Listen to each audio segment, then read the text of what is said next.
Thanks everyone for joining us again for week 2 of Emma's Youth Educational Support Group. Emma is a Girl Scout, and today she is going to be doing a presentation on diagnosis, stages of Alzheimer's and dementia, and different treatment options. All right, so I'm going to hand it over to Emma. If you have any questions or comments, please feel free to write them and comment them on the live. Thank you. Hi, everyone. Welcome back to this week's program. So I'm going to go straight into the schedule. So first, we're going to talk about the diagnosis, and we're going to talk about medical status tests, mental status tests, mood assessment, brain imaging, stages of Alzheimer's, and treatment options. So to start off, medical tests. There's no single diagnostic test that can determine if a person has Alzheimer's disease, and physicians, often with the help of specialists such as neurologists or neuropsychologists, use a variety of approaches and tools to make a diagnosis. Although physicians can almost always determine if a person has dementia, it can be difficult to identify the exact cause. So first, they look at the medical history. During the medical workup, the healthcare provider will review medical history, including the psychiatric history and history of cognitive and behavioral changes. He or she will want to know about any current or past illnesses, as well as any medications that are being taken, including whether they may have had Alzheimer's disease or other dementias. So moving on, the physician will look at their physical exams and diagnostic tests. So the information from the physical exam and laboratory tests can help identify health issues that can cause symptoms of dementia. Common causes of dementia-like symptoms are depression, untreated sleep apnea, delirium, side effects of medications, thyroid problems, certain vitamin deficiencies, and alcohol consumption. Unlike Alzheimer's and other dementias, these conditions may be reversed with treatment. Moving back, the physician will often ask about their diet, nutrition, and use of alcohol, review all medications, check their blood pressure, temperature, and pulse, listen to their heart and lungs, perform other procedures to assess overall health, collect blood or urine samples for laboratory testing. Now moving on to the neurological exam. The physician will closely evaluate the person for problems that may signal brain disorders other than Alzheimer's. The doctor will look for signs of small or large strokes, Parkinson's disease, brain tumors, fluid accumulation on the brain, and other illnesses that may impair memory or thinking. The physician will test reflexes, coordination, muscle tone and strength, eye movement, speech, and sensation. Moving on to mental status tests. Mental status testing evaluates memory, ability to solve simple problems, and other thinking skills. Such tests give an overall sense of whether a person is aware of their symptoms, knows the time and place, can remember a short list of words, follow instructions, or do simple calculations. So the first mental status test that we will be discussing is the mini mental state exam. A health professional asks the patient a series of questions designed to test a range of everyday mental skills. The maximum score of an MMSE score is 30 points. A score of 20 to 24 suggests mild dementia, 13 to 20 suggests moderate dementia, and less than 12 indicates severe dementia. On average, the MMSE score of a person with Alzheimer's declines about 2 to 4 points each year. Moving on to the mini cog test, a person is asked to complete 2 tasks. One is to remember a few minutes later. Remember, and a few minutes later, repeat the names of 3 common objects that they are shown. And the next is to draw a face of a clock showing all 12 numbers in the right places and a time specified by the exam. Moving on to the computerized tests. This is cleared by the FDA. They have cleared several computerized cognitive testing devices for marketing, and the following are listed below. These are all used in addition to the MMSE and the mini-cog tests. Next, we have the mood assessment. In addition to assessing mental status, the doctor will evaluate a person's sense of well-being to detect depression or any other mood disorders that can cause memory problems, loss of interest in life, and other symptoms that can overlap with dementia. Moving on to brain imaging, a standard medical workup for Alzheimer's disease often includes structural imaging with magnetic resonance imaging, which is an MRI, or computed tomography. These tests are primarily used to rule out other conditions that may cause symptoms similar to Alzheimer's but require different treatment. Structural imaging can reveal tumors, evidence of small or large strokes, damage from severe head trauma, or buildup of fluid in the brain. So next, we're going to shift into the stages of Alzheimer's. This is an overall overview of disease progression. On average, a person with Alzheimer's lives 4 to 8 years after their diagnosis, but they can also live as long as 20 years depending on other factors. Changes in the brain related to Alzheimer's begin years before any signs of the disease occur.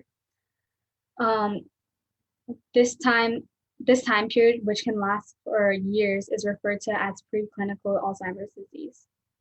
The stages below provide an overall idea of how abilities change when symptoms appear and should only be used as a general guide. The stages are separated into 3 categories that we will be discussing. The first one being mild Alzheimer's disease, the next moderate Alzheimer's disease, and the next severe Alzheimer's disease. Be aware that it may be difficult to place a person with Alzheimer's in a specific stage because the stages often overlap as well. So first, we're going to be discussing the early stage, which is also known as the mild stage. In the early stage of Alzheimer's, a person may function independently. He or she may still drive, work, and be a part of social activities. Despite this, the person may feel as if he or she is having memory lapses, such as forgetting familiar words or the location of everyday objects. The symptoms may not be widely apparent in this stage, but family or close friends or other loved ones may take notice, and a doctor would be able to identify symptoms using certain diagnostic tools that we discussed before. The common difficulties include coming up with the right word or name, remembering names when introduced to new people, having difficulty performing tasks in a social or work setting, forgetting material that was just read, losing or misplacing a valuable object, experiencing increased trouble with planning or organizing. So moving on to the middle stage. The middle stage Alzheimer's is typically the longest stage and can last for many years. As the disease progresses, the person with Alzheimer's will require a greater level of care. The person may confuse words, get frustrated or angry, and act in unexpected ways, such as refusing to bathe. Damage to nerve cells in the brain can also make it difficult for the person to express thoughts and perform routine tasks without assistance. The symptoms include being forgetful of events or personal history, feeling moody or withdrawn, especially in a socially or mentally challenging situation, being unable to recall information about themselves, like their address or telephone number and the high school or college they attended, experiencing confusion about where they are or what day it is, requiring help choosing proper clothing for the season or the occasion, having trouble controlling their bladder or bowel movement, experiencing changes in sleep patterns, such as sleeping during the day and becoming restless at night, showing an increased tendency to wander and become lost, demonstrating personality or behavioral changes, including suspiciousness and delusions or compulsiveness, repetitive behavior like hand wringing, or tissue shredding. In the middle stage, the person living with Alzheimer's can still participate in daily activities with assistance. It's important to find out what the person can still do or find ways to simplify the tasks to make them more involved. As the need for more intensive care increases, caregivers may want to consider respite care or adult day center so they can have a temporary break from caregiving while the person living with Alzheimer's continues to receive care in a safe environment.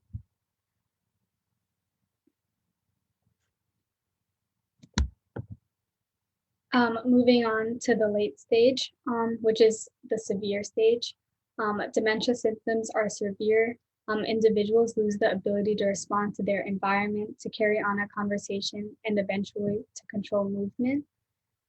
They may still say words or phrases, but communicating pain becomes difficult. As memory or cognitive skills continue to worsen, significant personality changes may take place, and individuals need extensive care. Common difficulties include that they require around-the-clock assistance with daily personal care. They lose awareness of recent experiences as well as of their surroundings, experience changes in physical abilities, including walking, sitting, and eventually swallowing, having difficulty communicating, and becoming vulnerable to infections, especially pneumonia. So moving on to treatment options. Before we discuss this, I just want to say to consult with your doctor. These are just treatment options that I have researched and I wanted to share with you. So while there is no cure for Alzheimer's disease or a way to stop or slow its progression, there are drug and non-drug options that may help the symptoms that occur. Understanding the available options can help individuals living with the disease and their caregivers to cope with symptoms and improve quality of life.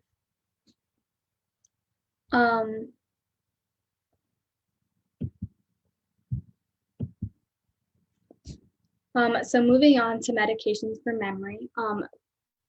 These inhibitors are prescribed to treat symptoms related